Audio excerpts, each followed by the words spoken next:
Shalom, selamat berjumpa kembali. Kali ini kita masuk ke bagian keempat, video keempat dengan judul Persamaan dan Perbedaan Malaikat Gabriel dan Jibril. Persamaan dan perbedaan Malaikat Gabriel dan Jibril. Arti kata di kitab suci Nubuat Guaira dan Maria.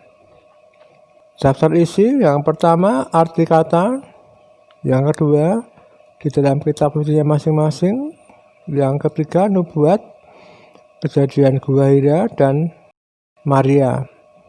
Yang pertama kita masuk ke arti kata. 1a Gabriel. Gabriel berasal dari bahasa Ibrani yang memiliki makna Tuhan kekuatanku atau God is my strength. Saudara bisa lihat sendiri, sudah saya berikan link. 1b Jibril.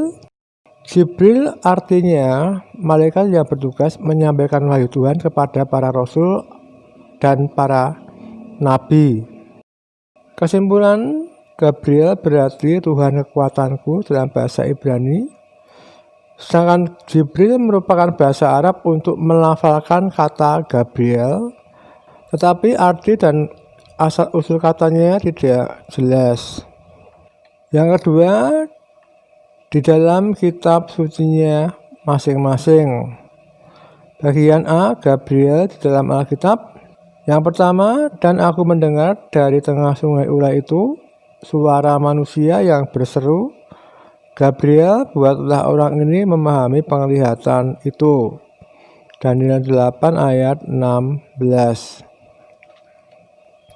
Nomor 2, sementara aku berbicara dalam doa, terbanglah dengan cepat ke arahku Gabriel. Dia yang telah kulihat dalam penglihatan yang dahulu itu pada waktu persembahan kurban petang hari. Daniel 9 ayat 21. Yang ketiga, jawab malaikat itu kepadanya, akulah Gabriel yang melayani Allah, dan aku telah diutus untuk berbicara dengan engkau dan untuk menyampaikan kabar baik ini kepadamu. Lukas 1 ayat 19. Yang keempat, dan dalam bulan yang ke-6 Allah menyuruh malaikat Gabriel pergi ke sebuah kota di Galilea bernama Nazaret. Lukas 1 ayat 26. Berikutnya, Jibril di dalam Al-Quran dan hadis. B1, Jibril di dalam Al-Quran. Yang pertama, katakanlah barang siapa yang menjadi musuh Jibril, maka Jibril itu telah menurunkannya Al-Quran ke dalam hatimu dengan seizin Allah, membenarkan kitab-kitab yang sebelumnya, dan menjadi petunjuk serta kabar gembira bagi orang-orang yang beriman. Barang siapa yang menjadi musuh Allah, malaikat-malaikatnya, rasul-rasulnya, Jibril dan Mikail, maka sungguhnya Allah adalah musuh orang-orang kafir. Al-Baqarah 97 sampai 98. Yang kedua, Jibril juga disebut sebagai Ruhul Kudus. Yang ketiga, Jibril juga disebut sebagai Ar-Ruhul Amin atau Ar-Ruh Al-Amin. Yang keempat, dan sesungguhnya Muhammad telah melihat Jibril itu pada waktu yang lain, yaitu di Sidratil Muntaha. Yang kelima dan 6 bisa dibaca sendiri. Yang B2, Jibril di dalam hadis. Jibril juga disebut sebagai Abdullah atau hamba Allah. Jibril diciptakan dari cahaya. Malaikat diciptakan dari cahaya dan jin diciptakan dari api. HR Muslim 2996. Dan seterusnya. Kita masuk ke nomor 3, yaitu nubuat. Arti nubuat adalah menyatakan terlebih dahulu peristiwa-peristiwa yang akan terjadi. Contoh, Nubuat-nubuat yang dahulu sekarang sudah menjadi kenyataan. Hal-hal yang baru hendak kuberitahukan. Sebelum hal-hal itu muncul, aku mengabarkannya kepadamu. Yesaya 42 ayat 9. Jibril tidak pernah menyinggung mengenai nubuat. Gabriel berhubungan erat dengan nubuat. Contoh Daniel 8 ayat 1-27, domba jantan dan kambing. Daniel 9 ayat 20-27, 70 kali 7 masa. Lukas 1 ayat 5-25, pemberitahuan tentang kelahiran Yohanes Pembaptis. Kemudian Lukas 1 ayat 26-38, pemberitahuan tentang kelahiran Yesus. Catatan, Gabriel menjadi jawaban doa Nabi Daniel. Gabriel membawa kabar baik kepada Zakaria. Gabriel membawa kabar baik bagi Maria. Kesimpulan, hanya ada satu kitab suci di seluruh dunia yang berbicara dengan jelas dan tepat mengenai nubuatan, termasuk juga nubuatan akhir zaman, yaitu Alkitab.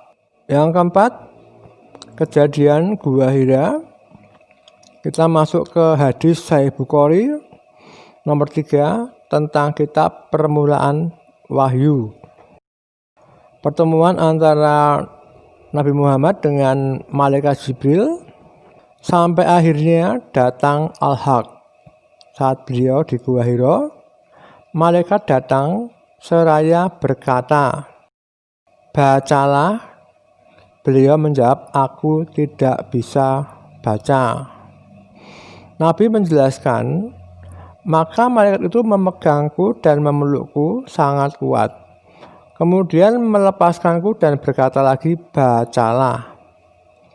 Beliau menjawab, "Aku tidak bisa baca." Dan malaikat itu memegangku dan memelukku sangat kuat, kemudian melepaskanku dan berkata, "Bacalah." Beliau menjawab, "Aku tidak bisa membaca." Nabi kembali kepada keluarganya dengan membawa kalimat wahyu tadi dalam keadaan gelisah. Dan seterusnya. Kemudian beliau menemui Khadijah binti Khuwailid seraya berkata, "Selimuti aku, selimuti aku." Beliau pun diselimuti hingga hilang ketakutannya. Dan seterusnya. Malaikat Jibril meminta untuk membaca sampai 3 kali. Dari kejadian itu muncul surah Al-Alaq 1-5. Bacalah dengan menyebut nama Tuhanmu yang menciptakan. Dia telah menciptakan manusia dari segumpal darah. Bacalah, dan Tuhanmu lah yang maha mulia, yang mengajar manusia dengan pena. Dia mengajarkan manusia apa yang tidak diketahuinya. Surah Al-Alaq 1-5. Berikutnya nomor 5, Maria. Gabriel memberitahu tentang kelahiran Yesus. Lukas 1 ayat 26-38. Kita baca yang ayat 28. Ketika malaikat itu masuk ke rumah Maria, ia berkata, "Salam, hai engkau yang dikaruniai, Tuhan menyertai engkau." Berikutnya, ayat 30. "Jangan takut, hai Maria, sebab engkau beroleh kasih karunia di hadapan Allah. Sesungguhnya engkau akan mengandung dan akan melahirkan seorang anak laki-laki, dan hendaklah engkau menamai dia Yesus. Ia akan menjadi besar dan akan disebut Anak Allah yang Maha Tinggi, dan Tuhan Allah akan mengaruniakan kepadanya tahta Daud bapa leluhurnya. Dan ia akan menjadi raja atas kaum keturunan Yakub dan sampai selama-lamanya, dan kerajaannya tidak akan dahan.